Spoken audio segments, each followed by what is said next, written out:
what do we have to work with? Okay, so in acting, we call what we have to work with our instrument. And really, there's only 4 things that is your instrument, and you guys are going to be tuning your instruments for performance, for introductions. So you're going to be using what? Today we stood up and used our voice, right? Some of our voices in this room were loud and could present themselves. Other ones were quite shy, and with your voice is actually learning how to hold your diaphragm up and speak out with articulation and speak like you're speaking to the back of the room. And not when I'm talking to you personally, I'm not going to take it to the back of the room. So you know, you need to know your voice and how that works for you, because I hear you're going to be talking to people one-on-one and asking them to support you in what you're doing, and you know, gathering all those people. So that's confidence in your voice one-on-one. And then your voice, obviously, when you're up on stage, you need to know how to use the mic, or if it's standing there, how you to do it, not wander around the mic. You need to know how to hold your voice if you're not using your mic. So in this room, when you want to introduce yourself so that these people can hear you, you need to know how to support it. It's just like an exercise. And our voice uses 285 muscles in our body. And the only other thing that uses that many muscles is our eyes. And we take our voice for granted, and we never studied voice in school. Maybe some of you did in choir. So some of those exercises you used in choir would really help your voice. And there's exercises that we can go through real quick. The other one is your body. And so all of you guys know, very present, being present in your body, having body language, knowing what cuts people off and what doesn't cut people off. When you're open and your palms are up like this, it's very inviting and warm, and you're opening your heart to people. If you're down like this and you're moving your hands, grabbing them or messing with your clothes, or you're doing a little this or a little that, you need to know what your body's doing. You can even practice like you're a tree and have all of your energy come up. This is a really great thing to do with your hands. It brings all of your energy together, and it's very confident. And it's not wiggling your hands, it's just like this. Why don't everybody just do that even at your table? Bring your hands together, have your fingers touch, and just breathe. It's very peaceful. It's a peaceful place, and it's kind of like being all of your center at one time. So practice that every once in a while. And if you're practicing with your hands, another thing to do is almost imagine a big beach ball here. So your hands aren't going to be flailing out too far, but like this, in a little way, like you're holding a ball. And if your hands get too wild, like mine do sometimes, actually practice with a ball, a beach ball, and understand what you're doing. And then remind yourself that your feet are down, and always, you can tape yourself too, and see what you're doing with little things.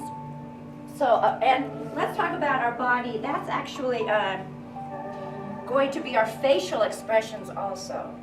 So you don't want to manipulate your face ever.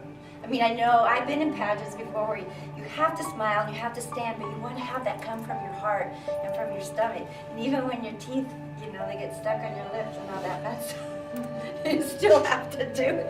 But remember that you want it to be authentic and grounded, because that is what's going to make them love you.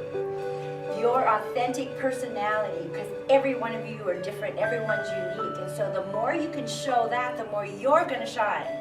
Because no matter what you do in life, you are your instrument, you are who's going to support yourself and go out there and voice your victories without being egotistical. Authentic and real and compassionate is different than having a big ego. Don't tell people you can do that. Don't tell people you can do that, because you're bragging. So when you voice your victories and you're saying, well, I've done this, I've been on ER, the West Wing, I won second runner-up in Miss Washington World, I got Miss Congeniality in my hometown, because I'm really fun. So, know what your face is doing. So everybody just relax and put on close your eyes. And I want you to think of something that's not so much fun, something that stresses you out. Just think of it in your mind. Nobody's looking at your face. Everybody's eyes are closed. Feel what that does to your face. Now I want you to think of a precious little kitty that I just handed you.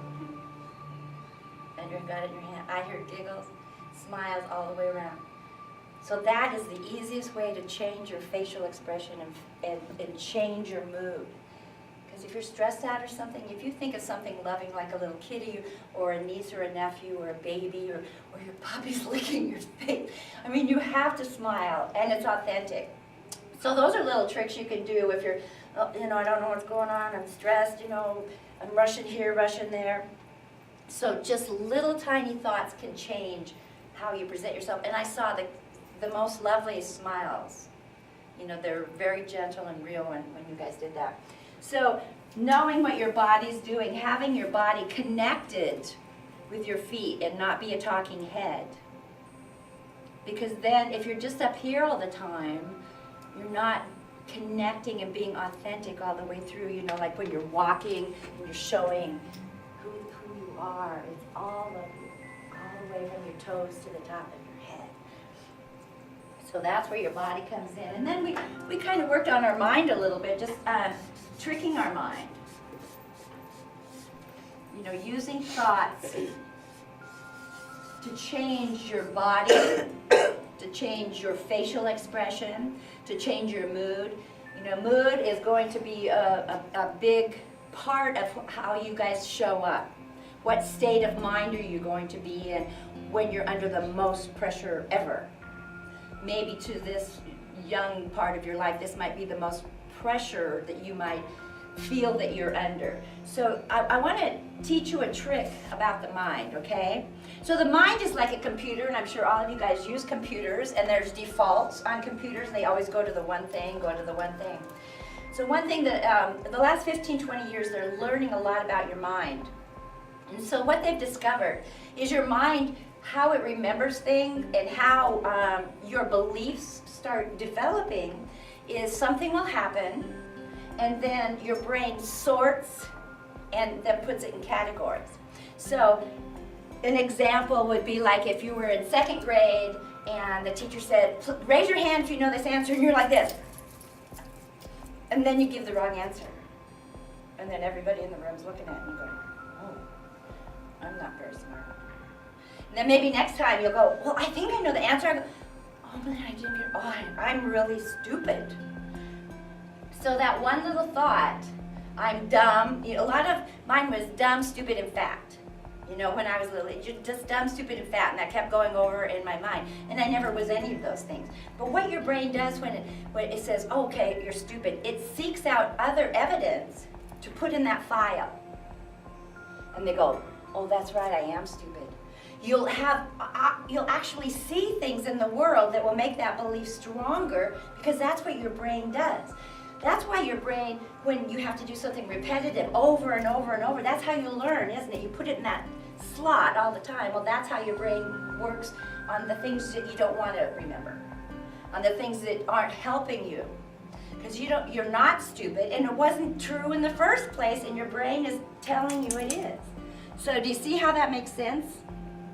How many of you here have thoughts in their mind that come up every once in a while that aren't so positive? Be honest. We all do, honey. We all do. So if you can actually have a conversation and go, and recognize when it comes up and go, I don't even believe that anymore. That's not even true. That's not true. Let's do something else. And then try to put something else in the place, that I am smart. I am really smart. There's some things I'm going to learn more of, but I'm still smart. I know how to learn. So those are little tricks you can do with your brain that will help you keep your confidence up and will help you in life, understanding that we've built our beliefs on a lot of false information. And then it just encapsulates itself. So voice, body, mind. And the other one we have is our emotions. And how many have allowed their emotions to get out of hand every once in a while? or you feel you don't have any control over. Something happens and you'll get this twist in your stomach and you'll go, oh my gosh. You know, our emotions can hurt us, can guide us in the wrong direction. So recognizing your emotions, that way you can use them for you and not against you. So let's look at the emotion that we might come up a lot, is fear. You know, even simple things like test fear. We might have fear of getting our picture taken. We might have fear of a new day at school, the first day at school, when you have to go to middle school, when you have to go to high school, or when you come here and you don't know any of these girls and you don't know what's going on. You know, fear might pop up its head, which it probably will. So instead of it using you, you use it. Wow, my body's all stressed out and it's shaking. And okay, first your breath is going to be really important. Take a big deep breath. So everybody take a big deep breath right now. Let go. Another one. Breathe in. Let it go. One more time. Just with 3 breaths, you can bring yourself down to a manageable place where you can start moving from there. And then you go, fear has the same physical attributes in your body and your mind as excitement does. Because how exciting is this adventure that you guys are on now? And a lot of times it might poke itself up as, you'll see it as fear. But you're going and doing new things all the time, things you've never done before. You're moving yourself out of this box that you've been in, you're moving into another area, and of course you're going to be fearful, but it's excitement too. And that's how you learn. You have to take that risk and move out of your comfort zone to have that kind of thing. So when all of these are kind of congruent and working together, you're unstoppable. You know, it's kind of like the whole world manifests in your favor, because when all these are working together, you're moving in the right direction. You're moving really, really good. So, I'm going to pass out something in a minute, but I want to talk to you about what do you think presence is? You know, when I talk of presence, the powerful presence, that's the name of one of my programs. So does anybody have an idea how you would describe presence? One of those times you can raise your hand. There was a hand! Did you go like this? No. Does anybody have one? Well, presence, there's kind of a new definition of what that is. Because I'm standing up here, I'm present, I'm in the moment. Presence means in the moment. So a lot of things that you guys are going to be doing, you need to stay in your body in the moment and not have an out-of-body experience. Because that's happened to me. I'm sure it's happened to a lot. You're just, where was I when that happened? I wasn't in my body. So presence is about being grounded and trying to feel your body. The meaning of presence has changed in the last few years. It's moment to moment, and then it can be fleeting. You'll be there and then you won't be there. The best we can hope for is getting more and more in touch with it and practice it. We need to practice it.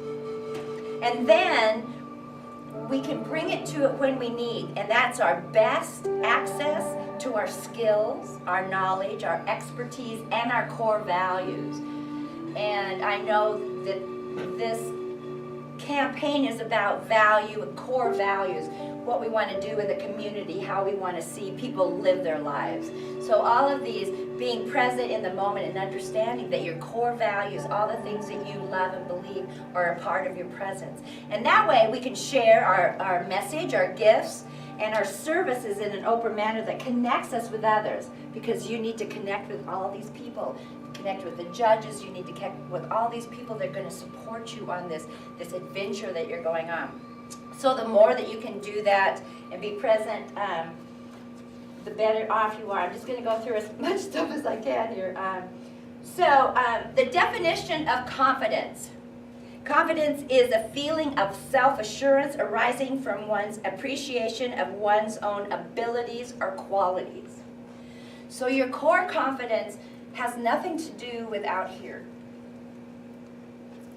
Self-confidence, self-esteem has nothing to do with what the girl next door says or what society tells you. That is not where your confidence comes from. Your confidence comes from inside you. You're knowing, you're believing who you are of goodness and kindness and incredible talent, okay?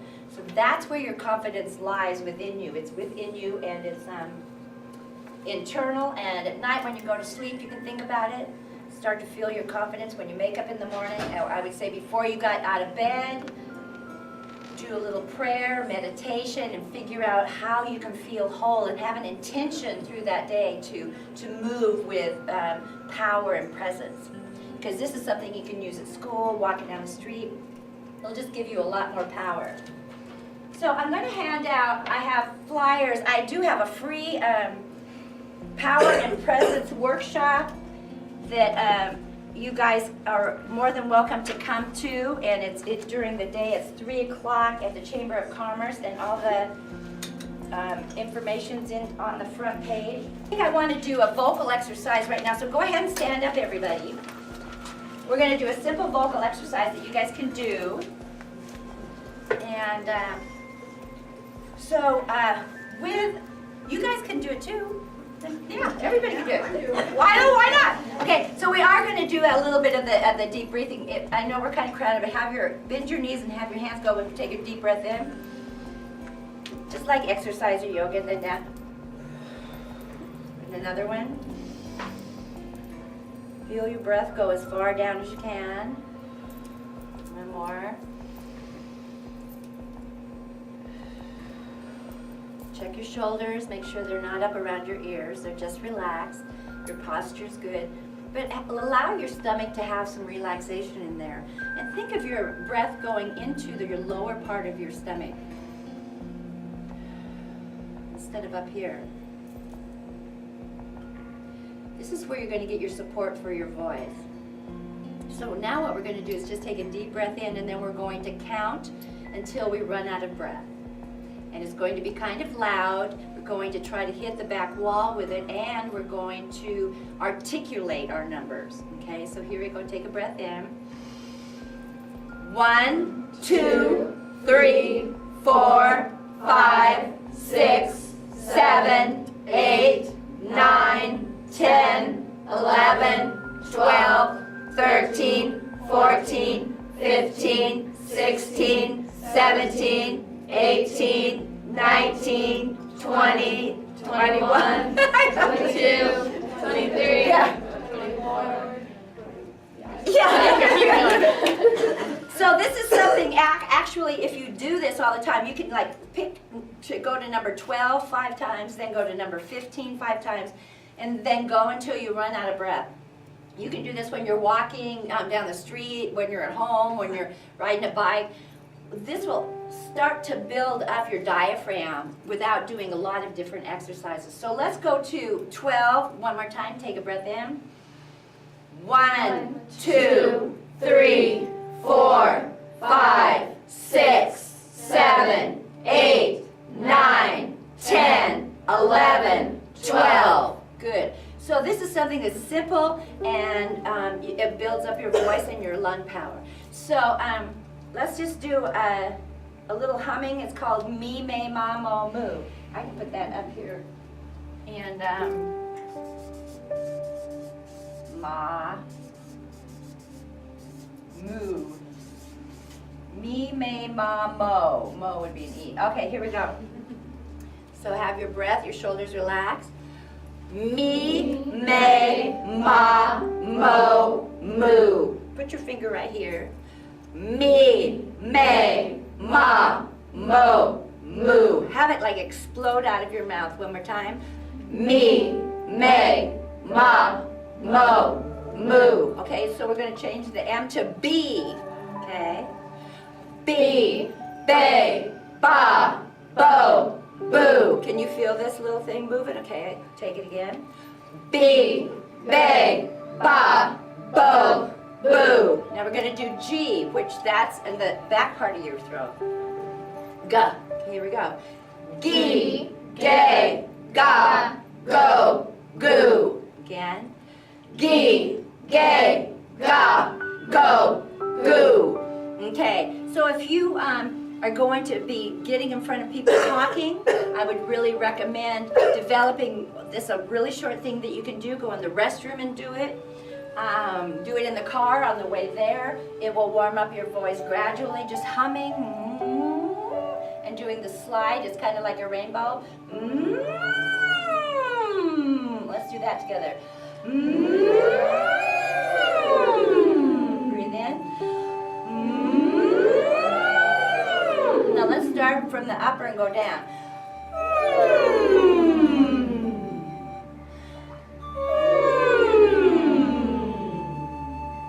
Okay, so go ahead and feel your body right now. Does your body feel a little different than what you did when you first stood up? No? I said ocean. Go, no, my body felt just the same as it did. Okay, go ahead and sit down, girls. But you see how easy it can be to do some warm-ups for yourself. And now, are they going to have little speeches that they, like right when they're going to, you know, like their elevator pitch? Hi, I'm Linda Burden-Williams here. Yeah, okay.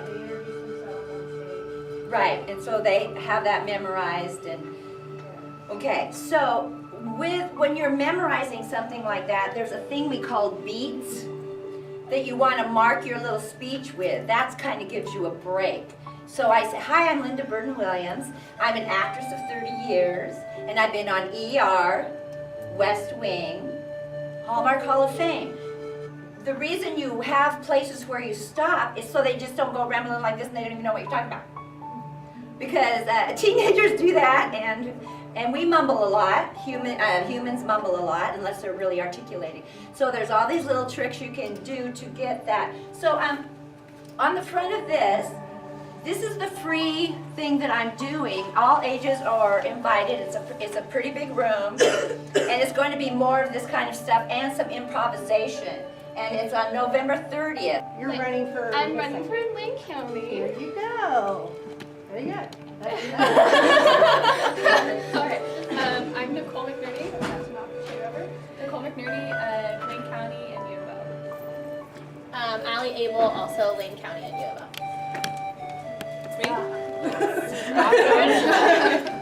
I'm Sierra King and I'm running for Lynette.